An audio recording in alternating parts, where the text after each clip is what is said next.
जी, तो यानी कि अभी लॉन्ग टर्म के लिहाज से, शॉर्ट टर्म के लिए जो आपने कहा कि इन्वेस्ट नहीं करना चाहिए, लेकिन अब योगेश जी जरा आप ये समझाइए, क्योंकि देखिए ये जो उतार चढ़ाव दामों में देखने को मिलता है, इससे जो आम लोग हैं, क्योंकि आजकल देखिए बहुत ज्यादा लोग जो है अब इस तरीके से खबरें देखते हैं सोने और चांदी को लेकर, खास करके जिनके घर में शादी का फंक्शन है। अगर हम आम लोगों के लिहाज से समझें तो ये जो कई बार ऐसा देखने को मिलता है कि अगर दामों में इजाफा हुआ है या फिर कमी देखने को मिलती है, लोग मार्केट में जाते हैं तो उनको ये पता चलता है कि यहाँ पे दाम में कमी नहीं हुई है, यानी कि अब सीएमएक्स मार्केट के लिहाज से हम देखें तो ये दामों में जो उतार चढ़ाव देखने को मिलता है लेकिन आम लोगों तक नहीं वो पहुंच पाता है, तो उसके पीछे की वजह क्या समझ रहे हैं आप? देखिए, इन्वेस्टर जो है जब मंदा होता है भाव तो वो मंदे में बैठ जाता है। वो देखता है कि इसको जब मैं ये तेजी की तरफ जाएगा, जब ये बाउंस बैक करेगा तभी मैं खरीदूंगा, क्या पता इसमें और टूट हो जाए। तो यही सबसे बड़ा कारण होता है, वो उसकी मंदी का लाभ नहीं ले पाता है। जब भी इन्वेस्टर को इन्वेस्ट करना है या ज्वेलरी खरीदनी है या किसी दूसरे फॉर्म में लेना है, ईटीएफ में लेना है या लॉन्ग टाइम हो शॉर्ट टाइम हो, उसको बड़ी गिरावट पे, अभी देखिए कितनी बड़ी गिरावट, 2 लाख रुपए चांदी में टूटे थे और जी। सोने में भी तकरीबन 50,000 रुपए की गिरावट आई थी। तो इस गिरावट में यदि हम देखें कि भी और गिरावट आ सकती है तो ये थोड़ा सा गलत होता है। और उस गिरावट पे भले ही 50% करें, 25% करें इन्वेस्ट, या ज्वेलरी खरीद रहे हैं तो ज्वेलरी को तो खरीद ही लेना चाहिए। इतना अच्छा अपॉर्चुनिटी, इतने बड़े तेजी से और इतनी मंदी आई तो उसको एक बार भुनाना चाहिए, उसका एंजॉय करना चाहिए। हम लोग इंडियन लोग जो है ना, और मंदी के चक्कर में उस मंदी को मिस कर देते हैं। बिल्कुल, देखिए मनोज सर ने जो कहा, योगेश सर, कि अभी शॉर्ट टर्म के लिहाज से इन्वेस्ट करना सही नहीं है, आप इस पर क्या राय देंगे, क्या सलाह देंगे इन्वेस्टर्स को? देखिए, शॉर्ट टर्म की परिभाषा क्या होती है? शॉर्ट टर्म में सिर्फ स्पेकुलेटर आ सकते हैं, या जिनको रोजाना तेजी मंदी खानी है वो भी शॉर्ट टर्म के लिए। आज 1,000, 2,000, 3,000 रुपए का भाव में तेजी मंदी रोज आती है। तो शॉर्ट टर्म वाले, वो मैं उस शॉर्ट टर्म की तो बात ही नहीं करता हूँ, उसको मैं सटोरिया मानता हूँ जो शॉर्ट टर्म करता है। लॉन्ग टर्म वो ही होता है जो आदमी किसी ने ईटीएफ में लिया या फिजिकल फॉर्म में लिया या ज्वेलरी के रूप में लिया, वो लॉन्ग टर्म मानते हैं। जो स्पेकुलेटर होते हैं वो सुबह को खरीदा, शाम को बेच दिया, दोपहर को लिया, 1 घंटे बाद बेच दिया, तो उनके लिए हमारी कोई भी सलाह नहीं है, क्योंकि स्पेकुलेटर ही है जो वोलेटाइल बाजार करते हैं। हमेशा सोने चांदी में कहाँ भी खरीदेंगे हम, वहीं फायदा होता है। देखिए, ऑल टाइम हाई हमेशा टूटते आए हैं और वो टूटते रहेंगे। हम 45 सालों से इस बिजनेस को देख रहे हैं कि जब 4,000 रुपए का भाव था, 2,000 रुपए का भाव था, 20,000 रुपए का 10 तोले सोने आता था, जब से ही इस चीज को देख रहे हैं, तो कुल मिला के ये भाव हमेशा बढ़ते ही जा रहे हैं। तो हमें इसमें लॉस की कोई संभावना नहीं है, लेकिन हमें सट्टा नहीं खेलना चाहिए या वायदा कारोबार में कोई दाव नहीं लगाना चाहिए। जितने पैसे हैं उतने का माल ईटीएफ के द्वारा या फिजिकल गोल्ड सिल्वर के द्वारा अपने घर में ले जाना चाहिए। वो जब भी प्रॉफिट आए, जब उसको लगे कि हाँ मुझे अब ठीक प्रॉफिट आया, उसको बेच देना चाहिए। बिल्कुल, लेकिन मनोज जी जरा ये समझाइए आप, क्योंकि देखिए 2026 की सिर्फ हम बात करते हैं, तो इस साल आपको क्या लग रहा है सोने और चांदी की कीमतों में कितना और उछाल आ सकता है? मुझे लगता है कि ये अपर और लोअर मेंटेन करता रहेगा। ये बहुत ज्यादा अब ऊपर जाने वाला नहीं है, नहीं जा सकता ये अब ऊपर। और अगर ऊपर जाएगा तो मैं सही बता दूं, उतनी ही जल्दी से नीचे भी आ जाएगा। अच्छा। इसमें अब इससे ज्यादा इसमें, क्योंकि देखिए जो गोल्ड प्रोड्यूसिंग कंट्रीज हैं इस समय, जैसे चाइना है, यूनाइटेड स्टेट्स है, जहां की इतना गोल्ड कंजम्पशन नहीं होता है।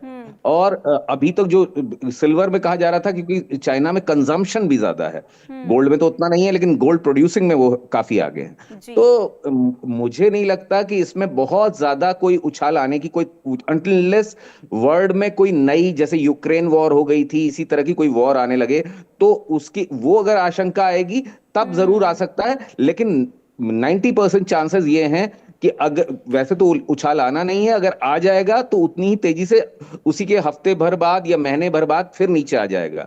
इसीलिए मैं बार बार कह रहा हूं। और दूसरा, मैं एक बात क्लियर कर दूं, ज्वेलरी में तो बिल्कुल इंडिया में रह करके, अनटिल कोई दुबई जा रहा है, वहां से ज्वेलरी ला रहा है, where the making charges are 0%, वहां तो ठीक है। इंडिया में इस समय जितनी भी रिकॉग्नाइज्ड ज्वेलरी शॉप्स हैं, the making charges are 20 to 35%। आपको ऐसा लॉस होगा कि आपको समझ में नहीं आएगा हुआ क्या, until unless you are buying gold coins where the making charges are only 5%। वो तो जी छोड़ दीजिए, 35%, 30% का मेकिंग चार्जेस देंगे आप उस पे। और वो भी जबकि गोल्ड इतनी वोलेटिलिटी में जा रहा है। अब मेरा पर्सनली मानना ये है, इससे बहुत अच्छे निवेश छोटे निवेश, क्योंकि एटलीस्ट मैं आम आदमी को तो यही कहूंगा, इस समय इसमें हाथ लगाना ठीक नहीं होगा। देखिए, गोल्ड अच्छा इन्वेस्टमेंट है तब जबकि आप जनरेशनल इन्वेस्टमेंट की सोच रहे हैं। आपने इन्वेस्ट किया और अपने बच्चों को दे दिया, वहां तक तो ठीक है, मगर अगर आप सिंगल जनरेशन में, और वो भी अभी जबकि कई इस लोग तरह के ऐसे हाल भी है ना। हैं सर, कई लोग ऐसे भी हैं जिन्होंने, क्योंकि लोग जो है इंतजार करते हैं कि कम होगा इसके बाद हम इन्वेस्ट करेंगे, हम तब खरीदारी करेंगे, और देखते ही देखते दामों में इजाफा हो जाता है, तो कहीं ना कहीं लोगों के मन में मलाल रह जाता है कि शायद हम पहले खरीद लेते तो आज हम इतने महंगाई का सामना नहीं कर रहे होते।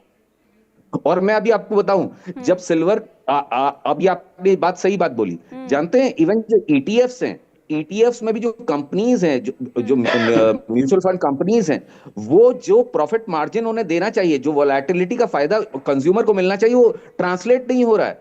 प्लीज इस तरफ बिल्कुल बड़ा ध्यान दीजिए। जब वो ऊपर जा रहा है तब आपका ईटीएफ उतना ऊपर नहीं जा रहा है, जब वो नीचे जा रहा है तब आपका ईटीएफ पक्का नीचे चला जा रहा है। ये भी साथ ही साथ देख लीजिए, बिकॉज देखिए, कोई कंज्यूमर के लेवल पे बेनिफिट तभी होगा जबकि कंज्यूमर को उसका पूरा रिजल्टिंग, देखिए, ये अगर आप ज्वेलरी पे जाते हैं वहां मेकिंग चार्जेस हैं, अगर आप ईटीएफ लेते हैं वहां उन्होंने ऐसी सेटिंग कर रखी है, आप खुद कितने ही आर्टिकल्स आ चुके हैं जहां की ईटीएफ जो है वो ट्रांसलेट नहीं कर रहा है कंज्यूमर को।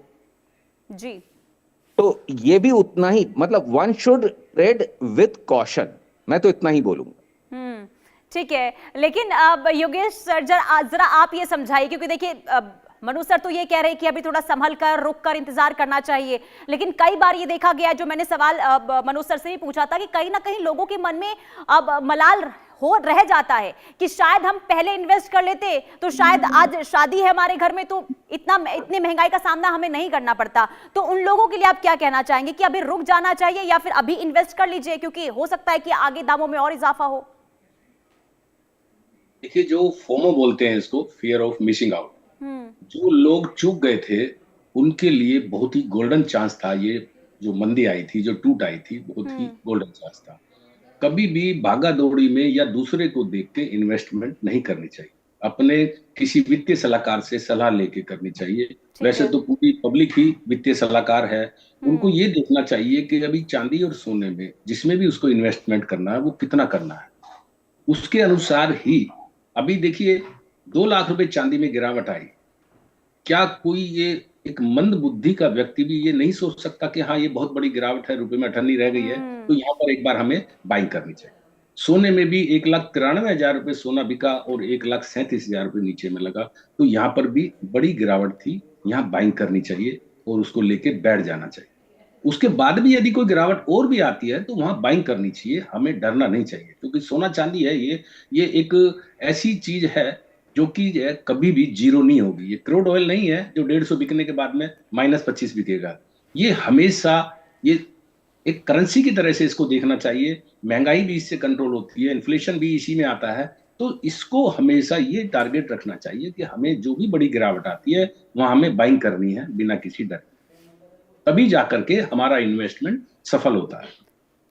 जी बिल्कुल। एक सवाल मेरा आपसे ये भी होगा कि कई लोगों के मन में ये भी सवाल होता है सर कि महंगाई बढ़ रही है तो कहीं ना कहीं ज्वेलरी शॉप जिनकी है उन्हें काफी इससे फायदा हो रहा है, लेकिन मैंने कई शॉपकीपर से भी, दुकानदारों से भी बातचीत की तो उनका ये कहना है कि हमें भी इससे नुकसान हो रहा है। जरा इससे समझाइए कि उन्हें किस तरीके से अब नुकसानों का सामना करना पड़ रहा है इस बढ़ती महंगाई के बाद भी।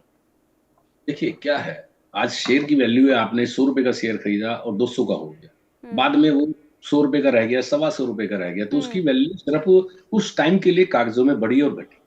इससे फायदा नहीं होता ज्वेलर को, ज्वेलर को फायदा होता है टर्नओवर करने से। आज किसी ग्राहक ने 10 तोले ज्वेलरी खरीदी या 20 तोले खरीदी या 50 तोले आज दिन भर की सेल रही, तो उसमें जो मार्जिन है उसका मेकिंग चार्जेस में, आजकल तो मेकिंग चार्जेस भी 5 से 8% तक हैं, तो बहुत सस्ते मेकिंग चार्जेस हैं, जो 25, 30, 40% की बात कर रहे थे हमारे दूसरे जी पैनलिस्ट। तो अब ऐसा नहीं है, 5% में तकरीबन मैं देखता हूँ जगह जगह बोर्ड लगे हुए हैं, और उसमें जो ज्वेलर का मार्जिन है वो बहुत थोड़ा है, 1%, आधा परसेंट, 2%, इतना मार्जिन है। तो जब तक वो सेल नहीं होगी, जब तक टर्नओवर नहीं होगी, ग्राहक दुकानदार के घर में प्रॉफिट नहीं आएगा। दूसरा नुकसान का सबसे बड़ा कारण है, अगर किसी ने आज 10 तोले, 5 तोले, 2 तोले सोना बेच दिया, ग्राहक बैठे बैठे 1 घंटे में, कितनी बड़ी चाल टीवी पे आप देख सकते हैं कि 10-10 हजार रुपया 1 घंटे में ग्राहक को भाव बताने के बाद बिल बनाने से लेके पेमेंट करने तक बढ़ जाते हैं।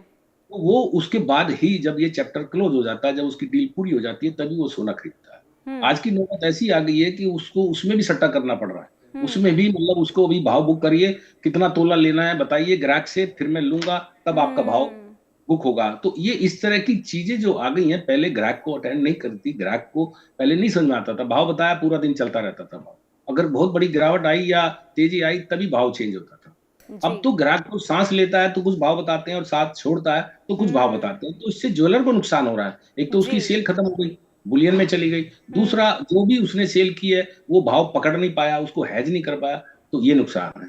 जी, बहुत शुक्रिया आप दोनों का महत्वपूर्ण जानकारी देने के लिए। कुल मिलाकर देखिए, सोने और चांदी के बढ़ते भाव और घटते भाव ने किस तरीके से आम लोगों की परेशानी बढ़ाई है, लेकिन इसका असर क्यों हो रहा है ये हमने आपको इस कार्यक्रम के जरिए बताने की कोशिश की है। बहरहाल एक छोटे से ब्रेक के लिए